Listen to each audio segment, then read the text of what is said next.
आज की कहानी एक ऐसी फिल्म की है जो एक आईना है। एक ऐसी फिल्म जो चीख चीख कर कहती है कि जो आप देखते हैं वो सच नहीं होता और जो सच होता है वो आपको कभी दिखाया नहीं जाता। सोचो, एक ऐसी दुनिया जहां खबरें बनाई जाती हैं, जहां पब्लिक ओपिनियन एक प्रोडक्ट है जिसे खरीदा और बेचा जाता है, जहां एक घूसखोर, करप्ट और गुंडागर्दी करने वाला नेता देश का सबसे बड़ा हीरो बन सकता है सिर्फ इसलिए क्योंकि देश का सबसे बड़ा टीवी चैनल ये चाहता है। ये कहानी है गवर्नर कार्मेलो वारगास की, एक ऐसे नेता की जिसका भ्रष्टाचार और काले कारनामे उसकी पहचान है। और ये कहानी है टीवीएमएक्स नाम के देश के सबसे पावरफुल मीडिया कॉर्पोरेशन की, जिसके लिए टीआरपी ही भगवान है और पैसा ही ईमान। और जब ये दोनों मिल जाते हैं तो शुरू होता है झूठ, फरेब और मैनिपुलेशन का एक ऐसा खेल जो आपकी नींदें उड़ा देगा। ये फिल्म आपको मजबूर कर देगी अपने टीवी रिमोट को शक की निगाह से देखने पर। कहानी की शुरुआत होती है मैक्सिको के आलीशान राष्ट्रपति भवन से। मैक्सिको के नए नवेले हैंडसम से राष्ट्रपति जी, जो दिखने में किसी फिल्म के हीरो जैसे लगते हैं, अमेरिका के नए एम्बेसडर का स्वागत करते हैं और मीडिया के सामने अपनी टूटी फूटी इंग्लिश में एक स्पीच देना शुरू करते हैं। वो कहते हैं, मिस्टर एम्बेसडर, आप प्रेसिडेंट ओबामा तक हमारा ये पैगाम जरूर पहुंचाना। उनसे कहना कि अमेरिका को और ज्यादा मैक्सिकन्स को अपने देश में आने देना चाहिए, क्योंकि हम मैक्सिकन्स वो सारे गंदे काम करने को तैयार हैं जो वहाँ के काले लोग भी नहीं करना चाहते। और बस फिर क्या था, जैसे ये बोल राष्ट्रपति जी के मुंह से निकलते हैं, कमरे में एक अजीब सी खामोशी छा जाती है। अमेरिकी एम्बेसडर का चेहरा देखने लायक होता है, लेकिन राष्ट्रपति जी को तो शायद समझ ही नहीं आता कि उन्होंने कितना बड़ा ब्लंडर कर दिया है। वो तो बस मुस्कुराते रहते हैं। लेकिन एक सेकंड के अंदर ये खबर आग की तरह फैल जाती है। सोशल मीडिया पर जैसे तूफान आ जाता है।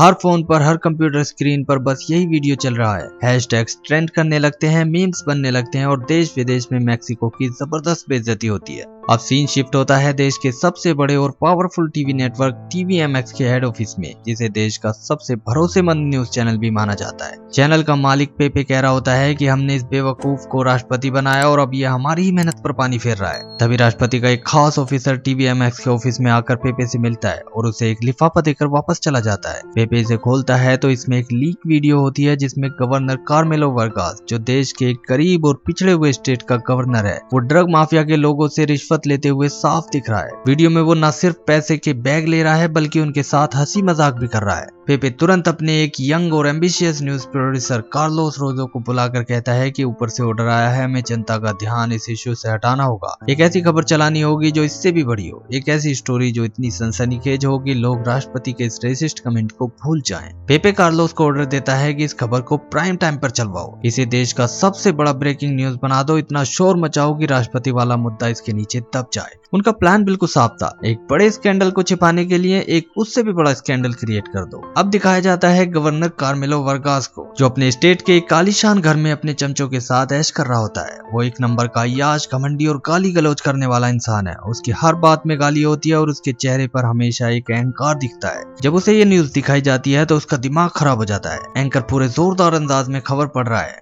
अब हम आपको दिखाने जा रहे हैं भ्रष्टाचार का वो नंगा नाच जिसे देखकर आपके पैरों तले जमीन खिसक जाएगी। और स्क्रीन पर गवर्नर वारगास का रिश्वत लेने वाला वो वीडियो चलने लगता है। वीडियो बार बार रिपीट किया जाता है। टीवी स्क्रीन पर वारगास का चेहरा, उसके नीचे देश का गद्दार जैसे कैप्शंस लिखे आ रहे हैं। वारगास ये देखकर आग बबूला हो जाता है। उसका चेहरा गुस्से से लाल हो जाता है। गुस्से में वो टीवी पर गन से गोली मारता है और अपने स्टाफ पर पूरी तरह से चिल्लाना शुरू कर देता है, इन टीवी वालों की हिम्मत कैसे हुई, मैं इनको जिंदा करवा दूंगा। उसका पॉलिटिकल करियर जो उसने इतनी मेहनत यानी गुंडागर्दी और भ्रष्टाचार से बनाया था, एक झटके में खत्म होता नजर आ रहा था। हर तरफ से उसके पास फोन आने लगते हैं। पार्टी हाईकमान उससे नाराज है, जनता उसके खिलाफ सड़कों पर उतर आई है और उसकी पूरी जिंदगी जैसे उलट पुलट हो गई है। इसलिए गुस्से और डेस्परेशन में वो एक ऐसा फैसला लेता है जो सबको हैरान कर देता है। वो कहता है कि टीवीएमएक्स के मालिक से मेरी मीटिंग फिक्स करो, मैं खुद उनसे बात करने जाऊंगा। उसके आदमी उसे समझाते हैं कि आग में पेट्रोल डालने जैसा होगा, जो लोग उसे बर्बाद करना चाहते हैं उनसे मिलने जाना अक्लमंदी नहीं है। लेकिन वारगास कहता है कि आग को आग ही काट दिया। उसका प्लान था उसी मीडिया को खरीद लेना जिसने उसकी इज्जत उतारी थी। सीन एक बार फिर टीवीएमएक्स के चमचमाते ऑफिस में शिफ्ट होता है, लेकिन इस बार माहौल अलग है। जिस आदमी को वो पिछले 24 घंटे से नेशनल विलन बनाकर पेश कर रहे थे, वो आज उनके ऑफिस में खड़ा था।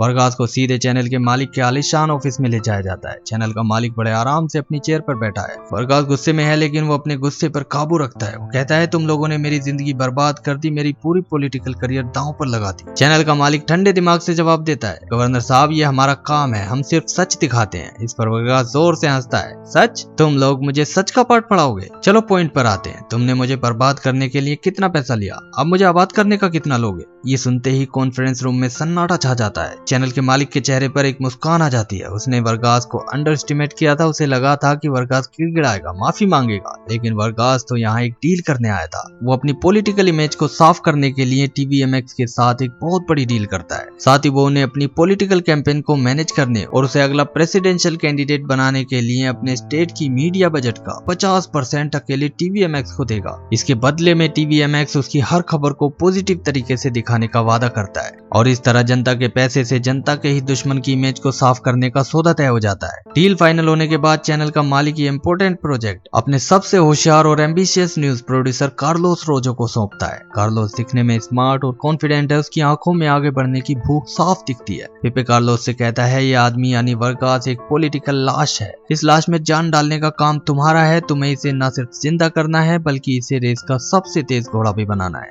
अगर तुम ये कर पाए तो मैं तुम्हें सीधा कंपनी का वाइस प्रेसिडेंट बना दूंगा। कार्लोस रोजो इस चैलेंज को एक्सेप्ट कर लेता है। उसके लिए एक बहुत बड़ा मौका है। पेपे भी उसका काम आसान करने के लिए TVMX के स्टार रिपोर्टर रिकार्डो डियाज को उसकी टीम में शामिल कर देता है। रिकार्डो एक जाना माना चेहरा है। जनता उस पर विश्वास करती है। प्लान ये था कि कार्लोस पर्दे के पीछे से सारा खेल रचेगा और रिकार्डो स्क्रीन पर आकर उस खेल को जनता के सामने सच बनाकर पेश करेगा। कार्लोस और रिकार्डो अपनी टीम के साथ गवर्नर वर्गास के स्टेट के लिए रवाना होते हैं। उनका मिशन है एक दागी और बदनाम गवर्नर को मैक्सिको का अगला हीरो बनाना। उनके पास हथियार के तौर पर थे उनके कैमरे, उनकी TRP की ताकत और झूठ को सच बना देने का उनका हुनर। कार्लोस रोजो और उसकी टीम गवर्नर वर्गास के स्टेट में पहुंचते हैं। उनका स्वागत बड़ी धूमधाम से होता है। वर्गास उन्हें अपना दोस्त बताता है, लेकिन कार्लोस प्रोफेशनल है। वो आते ही काम शुरू कर देता है। उसका पहला काम होता है वर्गास को एक नया रूप देना। वर्गास जो हमेशा गाली गलौज करता है और जिसका बिहेवियर बहुत रफ है, उसे मीडिया के सामने कैसे पेश किया जाए, ये एक बहुत बड़ी चुनौती थी। कार्लोस उसके लिए एक स्पीच तैयार करता है। स्पीच में बहुत भारी भरकम और इमोशनल वर्ड्स होते हैं। जब वर्गास वो स्पीच पढ़ता है तो वो हर लाइन में गाली दे रहा होता है। कार्लोस बार बार उसे टोकता है, सर कैमरे के सामने ये सब नहीं चलेगा। आपको एक शरीफ और आम जनता का दर्द समझने वाला नेता दिखना है। कार्लोस उसे सिखाता है कि कैसे बोलना है, कैसे मुस्कुराना है और कैसे इमोशनल दिखना है। वर्गास जो कि एक असली गुंडा है, उसे एक अभिनेता बनने की ट्रेनिंग दी जा रही थी। धीरे धीरे वर्गास सीखने लगता है। वो कैमरे के सामने एक बहुत अलग इंसान बन जाता है, शांत, गंभीर और विचारशील। लेकिन सिर्फ इतना कुछ बदलने से काम नहीं चलने वाला था। कार्लोस जानता था कि जनता को एक स्टोरी चाहिए, एक ऐसी स्टोरी जिससे वो जुड़ सके, एक ऐसी कहानी जिसमें इमोशंस हो, ड्रामा हो और आखिर में एक हीरो हो। कार्लोस अपनी टीम के साथ ब्रेनस्टॉर्मिंग सेशन करता है। कॉन्फ्रेंस रूम के बोर्ड पर वो लिखता है, how to make Vargas a hero. कई आइडियाज आते हैं। कोई कहता है हमें वर्गास को गरीबों की मदद करते हुए दिखाना चाहिए। वहीं कोई कहता है कि उसे किसी बड़े प्रोजेक्ट का उद्घाटन करते हुए दिखाना चाहिए। लेकिन कार्लोस इन सब आइडियाज से खुश नहीं था। ये सब पुराने हो चुके थे। वो कहता है ये सब काम नहीं करेगा, हमें कुछ बड़ा करना चाहिए, कुछ ऐसा जो लोगों के दिल को छू जाए। हमें एक ट्रेजेडी चाहिए जिसका हीरो आखिर में गवर्नर वर्गास बने। टीम सोच में पड़ जाती है, एक ऐसी ट्रेजेडी कैसे क्रिएट की जाए। तभी एक जूनियर प्रोड्यूसर टीवी पर चल रही एक खबर की तरफ इशारा करता है। खबर थी शहर में एक बच्चा किडनैप हो गया है और अचानक कार्लोस की आंखों में चमक आ जाती है। उसे अपनी कहानी मिल गई थी, लेकिन वो किसी और की कहानी इस्तेमाल नहीं करना चाहता था। वो अपनी खुद की कहानी लिखना चाहता था। कार्लोस के दिमाग में एक खतरनाक प्लान ने जन्म ले लिया था। वो कहता है हम एक किडनैपिंग की कहानी क्रिएट करेंगे, एक ऐसी किडनैपिंग जो पूरे देश को हिलाकर रख देगी। प्लान था शहर के एक आम परिवार की 2 जुड़वा बच्चियों को किडनैप करवाया जाएगा। जुड़वा बच्चियां इसलिए क्योंकि इससे कहानी और ज्यादा इमोशनल और मेमोरेबल बन जाएगी। ये किडनैपिंग TVMX पर 24/7 कवर की जाएगी। देश का हर इंसान इस खबर से जुड़ जाएगा।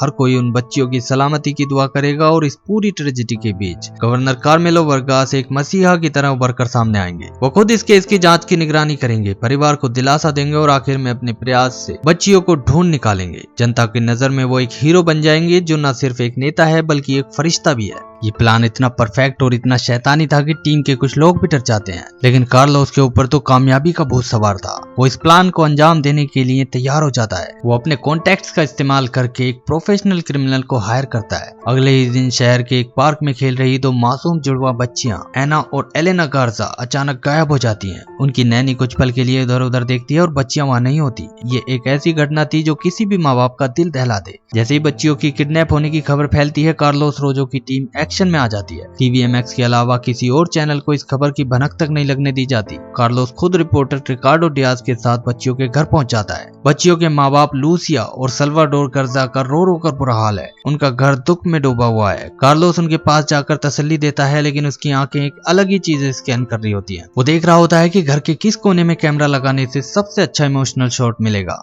वो लूसिया और सल्वाडोर के सामने एक कॉन्ट्रैक्ट रखता है। कॉन्ट्रैक्ट में लिखा होता है कि वो इस केस से जुड़ी हर जानकारी सिर्फ और सिर्फ TVMX को देंगे। बदले में TVMX उन्हें इंसाफ दिलाने में पूरी मदद करेगा। दुखी और परेशान माँ बाप उस वक्त कुछ भी करने को तैयार थे। वो कॉन्ट्रैक्ट साइन कर देते हैं। अब उनका दुख, उनके आंसू, उनकी हर पुकार TVMX की प्रॉपर्टी बन चुके थे। कार्लोस अपना काम शुरू करता है। वो लूसिया से कहता है, जब आप कैमरे के सामने रोए तो अपने आंसू पोंछना मत, उन्हें बहने देना। जनता को आपका दर्द दिखना चाहिए। ये सुनकर लूसिया हैरान रह जाती है, लेकिन वो इतनी टूटी हुई होती है कि कुछ नहीं कह पाती। और इसके बाद शुरू होता है मीडिया सर्कस का असली खेल। रिकार्डो डियाज घर के अंदर से लाइव रिपोर्टिंग करता है। वो बच्चियों की तस्वीरें दिखाता है, माँ के आंसू दिखाता है और पूरे माहौल को इतना इमोशनल कर देता है कि टीवी देख रहा हर इंसान रो पड़ता है। चैनल का फोन लगातार बजने लगता है। लोग बच्चियों के लिए दुआएं कर रहे हैं। TVMX की TRP आसमान छूने लगती है। जब पूरा देश इस किडनैपिंग से इमोशनल हो जाता है, तब होती है हीरो की एंट्री। गवर्नर कार्मेलो वर्गास पूरे मीडिया के जमावड़े के साथ घारता परिवार के घर पहुंचते हैं। उनका नया लुक, उनका शांत और गंभीर चेहरा लोगों पर एक अलग ही प्रभाव डालता है। वो सीधे लूसिया के घर जाते हैं, उसके सर पर हाथ रखते हैं और कहते हैं, आप चिंता मत कीजिए, ये बच्चियां अब मेरी बच्चियां हैं। मैं जमीन आसमान एक कर दूंगा, लेकिन उन्हें ढूंढ कर लाऊंगा। ये एक गवर्नर का नहीं, एक बाप का वादा है। ये पूरा सीन टीवी पर लाइव जा रहा होता है। कार्लोस ने हर एंगल पर कैमरा लगवाए थे। जनता ये देखकर प्रभावित हो जाती है। उन्हें लगता है कि उनका नेता कितना संवेदनशील है। पिछले हफ्ते तक जिस इंसान को वो गालियां दे रहे थे, आज उसके लिए उनके दिल में इज्जत पैदा हो रही थी। वर्गास रोज प्रेस कॉन्फ्रेंस करता है। वो पुलिस के काम का जायजा लेता है, जो सब कुछ पहले से स्क्रिप्टेड होता है। धीरे धीरे किडनैपिंग की खबर के साथ साथ गवर्नर वर्गास का चेहरा भी हर टीवी स्क्रीन पर छा जाता है, जिससे लोगों का ध्यान इस बात पर चला जाता है कि गवर्नर वर्गास कितनी मेहनत कर रहे हैं। कार्लोस रोजो का प्लान काम कर रहा था। वो एक क्रिमिनल को एक मसीहा में बदल रहा था लाइव टेलीविजन पर। सब कुछ प्लान के मुताबिक चल रहा था। वर्गास की पॉपुलैरिटी बढ़ रही थी। TVMX की TRP भी रिकॉर्ड तोड़ रही थी। लेकिन हर कहानी में एक विलन होता है। इस कहानी में हीरो के लिए विलन एक ईमानदार आदमी था। उसका नाम था कांग्रेसमैन अगस्टिन मोरालेस। मोरालेस विपक्ष का एक तीखा नेता था, लेकिन वो भी TVMX के ऊपर भरोसा कर बैठता है, क्योंकि गवर्नर वर्गास के खिलाफ पहली खबर TVMX पर ही चलाई गई थी। वो कार्लोस से बात करके TVMX के सबसे पॉपुलर लाइव शो में पहुंच जाता है, जिसे वही स्टार एंकर होस्ट कर रहा होता है जिसने वर्गास के खिलाफ पहली खबर चलाई थी। लेकिन शो में उल्टा मोरालेस से ही अजीबोगरीब सवाल पूछकर उसे उलझा दिया जाता है। यहाँ तक कि उस पर एक लड़की के साथ हरासमेंट तक का इल्जाम लगा दिया जाता है। ये सुनते ही गुस्से में मोरालेस एंकर पर हमला कर देता है। सिक्योरिटी गार्ड्स आते हैं और मोरालेस को जबरदस्ती स्टूडियो से बाहर निकाल देते हैं और चैनल तुरंत एक कमर्शियल ब्रेक पर चला जाता है। उस रात उदास कांग्रेसमैन अगस्टिन मोरालेस अपने होटल के कमरे में अकेला होता है। वो परेशान है, लेकिन उसे उम्मीद है कि एक न एक दिन जनता जरूर जाग जाएगी। तभी पीछे से उसके कमरे में एक आदमी आता है और सीधा उसके सर पर गोली मार देता है। अगली सुबह ब्रेकिंग न्यूज आती है। कांग्रेसमैन अगस्टिन मोरालेस ने अपने होटल के कमरे में आत्महत्या कर ली। TVMX इस खबर को भी पूरी सनसनी के साथ दिखाता है। वो कहते हैं कि मोरालेस अपनी पोल खुलने के कारण डिप्रेशन में थे और इसीलिए उन्होंने सुसाइड कर लिया। पुलिस भी इसे एक आत्महत्या ही बताती है।